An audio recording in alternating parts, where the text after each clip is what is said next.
Assalamu alaikum 10th class. I am your mathematics lecturer Ira Mushtaq from the platform of Punjab Group High School Jadawala. Students, hope you are fine and well. Today 20th June 2020 we are going to discuss review exercise of chapter 2. We will discuss question number 2 part 1 to 12 in this lecture.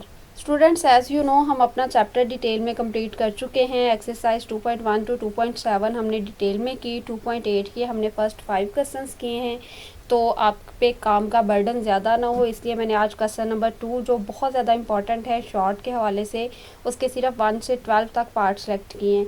उसके बाद 13 और 14 part उसका, और जो MCQs fill in the blanks हैं वो कल summer vacation के होमवर्क के साथ जो है वो MCQs के साथ हम डिस्कस करेंगे नेक्स्ट लेक्चर में। तो आज का आपका काम सिर्फ एक्सरसाइज जो रिव्यू एक्सरसाइज चैप्टर 2 की है उसका क्वेश्चन नंबर 2 के पार्ट 1 से 12 हैं। इसको आपने अपनी नीट नोटबुक पे लिखना है और रिटर्न प्रैक्टिस करनी है, क्योंकि मैंने बताया आपको शॉर्ट क्वेश्चंस के हवाले से बहुत ज़्यादा इंपॉर्टेंट है ये। फर्स्ट क्वेश्चन है, इसमें हमारे पास राइट शॉर्ट आंसर्स। आपके पास क्वेश्चन नंबर 1 में नेचर ऑफ रूट्स आपने बतानी है। तो नेचर ऑफ रूट्स के लिए बेटे डिस्क्रिमिनेंट फाइंड आउट करते हैं। डिस्क्रिमिनेंट का फॉर्मूला होता है हमारे पास b² - 4ac। सबसे पहले तो क्वाड्रेटिक इक्वेशन की स्टैंडर्ड फॉर्म में होना चाहिए क्वेश्चन को। x² है, x है और फिर उसके बाद जो है वो कांस्टेंट टर्म है, इसका मतलब ये स्टैंडर्ड फॉर्म में है। x² का जो कोफिशिएंट है वो a है, x का जो कोफिशिएंट है वो b है और जो कांस्टेंट है हमारे पास वो c है। b की जगह पे वैल्यू पुट करेंगे 3² जो कि 9 आ जाएगा, -4 एज इट इज़। a की जगह पे 1 पुट करेंगे और c की जगह पे 5।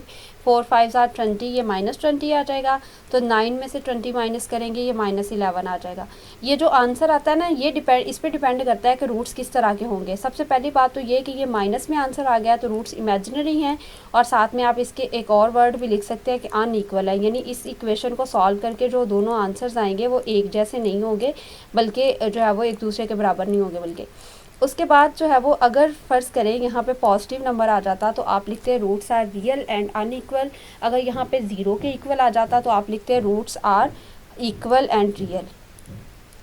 नेक्स्ट हमारे पास है find omega square if omega की वैल्यू आपको पता है। वैसे तो बेटे आपको ओमेगा स्केयर की वैल्यू भी पता है, लेकिन यहाँ पे आपने इसका स्केयर लेके उसकी वैल्यू फाइंड आउट करनी है, वो डायरेक्ट आपने वैल्यू पुट नहीं करनी। तो सबसे पहले हमारे पास ओमेगा की वैल्यू दी हुई है, चूँकि हमें ओमेगा स्केयर की चाहिए तो हम दोनों साइड्स पे स्केयर लगाएंगे।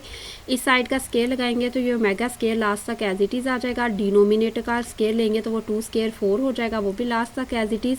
यहाँ पे जब आपने स्केयर लेना है तो ये -1 आपके पास फर्स्ट टर्म है, ये दरमियान वाला जो साइन प्लस का, और ये वाली आपके पास सेकंड टर्म है।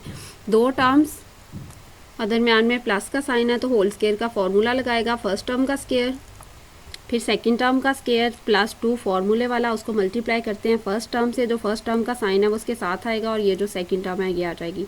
-1 का स्केयर लेंगे +1 हो जाएगा, इसका स्केयर रूट से कैंसिल हो जाएगा, ये हमारे पास आएगा -3 सिर्फ बच जाएगा। यहाँ पे प्लस माइनस माइनस -2 और ये जो -3 स्केयर रूट है एज इट इज़ आ जाएगा। -3 में से +1 गए, बाकी -2 रह गए। इसमें से अब -2 कॉमन लेने की जरूरत नहीं है, क्योंकि माइनस कौन सा डिनोमिनेटर के साथ कैंसिल होना है, सिर्फ 2 कॉमन लिया। यहाँ पे रह गया -1 और यहाँ पे रह गया -3 स्केयर रूट। ये 2 इस 4 के साथ कैंसिल हुआ, डिनोमिनेटर में सिर्फ 2 रह गया और ये आपके पास ओमेगा स्केयर की वैल्यू आ गई -1 -2 -3 स्केयर रूट डिवाइडेड बाय 2। वैसे भी हमें पता है ओमेगा और ओमेगा स्केयर की वैल्यू में सिर्फ यही वाला फ़र्क है कि इसमें यहाँ पे प्लस का साइन आता है, उसमें यहाँ पे माइनस का साइन आ जाता है। तो वैल्यू हमें डायरेक्ट इसकी पता है, लेकिन हमने पूरे मेथड से इसको सॉल्व करके फाइंड आउट करना है, क्योंकि शॉर्ट क्वेश्चन में ये पूछा गया। नेक्स्ट बेटे आपके पास जो शॉर्ट क्वेश्चन है वो है prove that the sum of all the cube roots of unity is 0। हमें पता है कि ये प्रॉपर्टी हम डिस्कस कर चुके हैं कि 1 + ओमेगा स्केयर ये इक्वल होता है 0 के, लेकिन अब हमने साबित करके दिखाना है तो हम उनकी वैल्यूज़ पुट करेंगे। 1 की हमें वैल्यू पता है, उसके बाद है जी ओमेगा की वैल्यू होती है -1 + -3 स्केयर रूट डिवाइडेड बाय 2, यहाँ में माइनस आएगा। और उसके बाद ओमेगा स्केयर की वैल्यू होती है -1 - -3 स्केयर रूट डिवाइडेड बाय 2। तो ये जो तीनों आपके पास हैं टेकिंग सम, यानी 1 को लिखा सबसे पहले, उसके बाद ओमेगा की वैल्यू को लिखा, फिर ओमेगा स्केयर की वैल्यू को लिखा।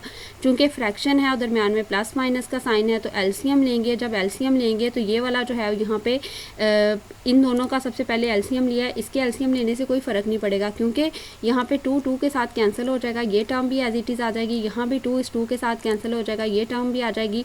लेकिन जब 1 को भी इसके साथ शामिल करेंगे तो तब जो है वो 2 को इस 1 से मल्टीप्लाई करना पड़ेगा, क्योंकि इसके डिनोमिनेटर में इस 2 को कैंसिल करने के लिए कोई टर्म मौजूद नहीं है। तो यहाँ पे ये 2 आ गया। उसके बाद ये प्लस वाला -3 स्क्वायर रूट माइनस वाले 3 स्क्वायर रूट से कैंसिल हो गया। यहाँ पे -1 और -1 ये हो गया -2 और डिनोमिनेटर में 2 है, 2 - 2 0 आ जाता है। 0 को 2 पे डिवाइड करते हैं तो वो 0 आ जाता है। ये किस किस की वैल्यू हमने लगाई थी, 1 की लगाई थी, उसके बाद ओमेगा की लगाई थी और ओमेगा स्केयर की। तो साबित हो गया कि ओमेगा 1 प्लस ओमेगा स्केयर यानी तीनों क्यूब रूट्स ऑफ यूनिटी को जब हम ऐड करते हैं तो उसका आंसर हमारे पास आ जाता है 0। Find the product of complex cube roots of unity. अब देखें बेटे total cube roots of unity हैं 3, एक है 1, एक है ओमेगा और तीसरा है हमारे पास ओमेगा स्केयर।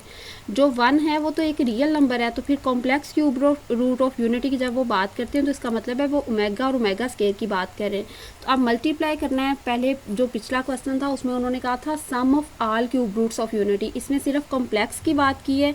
ये इंपॉर्टेंट एक MCQs भी है कि अगर वो पूछें क्यूब रूट्स ऑफ यूनिटी कितने हैं तो आप बोलेंगे 3, और अगर वो पूछें complex cube roots of unity कितने हैं यानी उनमें जो total cube roots of unity हैं उनमें से कॉम्प्लेक्स कितने हैं तो वो 2 हैं, एक ओमेगा और एक ओमेगा स्केयर।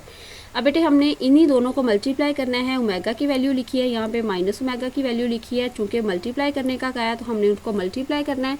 ओमेगा मल्टीप्लाई किया ओमेगा स्केयर से, टोटल आ गया ओमेगा क्यूब, और यहाँ पे ओमेगा की वैल्यू लिख के और ओमेगा स्केयर की वैल्यू लिख के इन दोनों को मल्टीप्लाई कर रहे हैं। फॉर्मूला हमें पता है कि जब सेम टर्म्स होती हैं, देखें यहाँ पे भी फर्स्ट टर्म -1 है, यहाँ पे भी फर्स्ट टर्म -1 है, सेकंड टर्म है -3 स्क्वायर रूट, यहाँ भी -3 स्क्वायर रूट, एक बार प्लस में है एक बार माइनस में। तो जब सेम टर्म साइन चेंज और आपस में मल्टीप्लाई होता है तो फिर हम क्या करते हैं, फर्स्ट टर्म का भी स्क्वायर बना देते हैं और सेकंड टर्म का भी स्क्वायर बनाते हैं और दरमियान में माइनस लगाते हैं।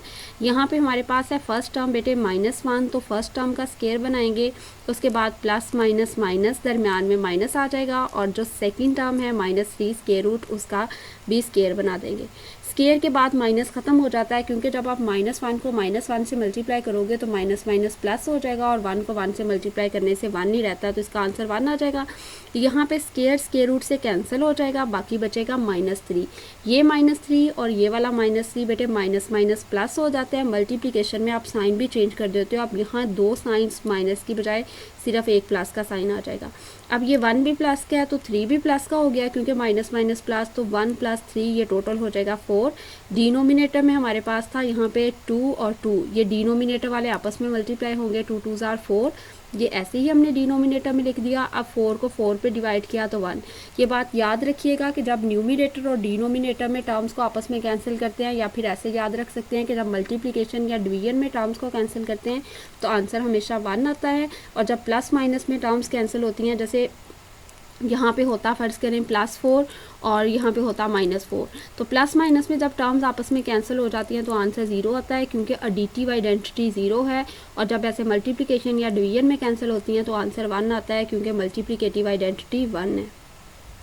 नेक्स्ट हमारे पास क्वेश्चन है x³ + y³। ये आपने साबित करना है कि ये वाला जो है left hand side right hand side के इक्वल है। देखेंगे फॉर्मूला होता है हमारे पास x³ + y³, ये इक्वल होता है एक्चुअल बेटे इसके x² - xy + y² के। इसका मतलब है पहली ब्रैकेट तो हमारे पास ठीक मौजूद है, सिर्फ इन दोनों को हम मल्टीप्लाई करेंगे ताकि ये इसमें कन्वर्ट हो जाए। जब ये इसमें कन्वर्ट हो जाएगा तो ये इक्वल आ जाता है x³ + y³ के, तो साबित हो जाएगा कि left hand side right hand side के इक्वल है।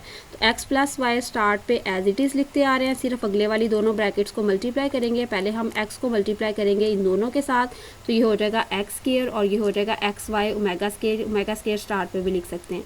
उसके बाद ओमेगा y को दोनों से मल्टीप्लाई करना है, तो ये हो जाएगा xy ओमेगा, और यहाँ पे y² हो जाएगा, और ओमेगा स्क्वायर ओमेगा से मल्टीप्लाई होगा तो ओमेगा क्यूब इक्वल होता है 1 के, तो यहाँ पे ओमेगा क्यूब की जगह 1 लगा दिया। 1 को y² से मल्टीप्लाई करेंगे, y² ही ये x² स्टार्ट पे एज इट इज़, और उसके बाद यहाँ पे इन दोनों में से xy कॉमन ले लिया, तो यहाँ पे रह गया ओमेगा स्क्वायर प्लस ओमेगा रह गया। ओमेगा स्क्वायर और ओमेगा ये इक्वल होता है -1 के, इन दोनों की जगह पे लगाया -1। जब -1 को xy से मल्टीप्लाई किया तो ये हो गया -xy।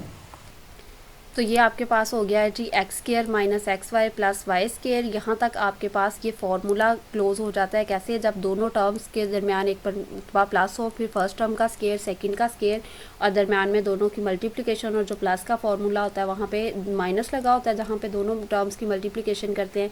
तो आप इसे कैसे क्लोज करते हो? फर्स्ट टर्म का क्यूब बना देते हो और सेकेंड टर्म का। यही आपके पास लेफ्ट हैंड साइड थी, तो साबित हो गया कि लेफ्ट हैंड साइड इक्वल है राइट हैंड साइड की, और ये क्वेश्चन कंप्लीट।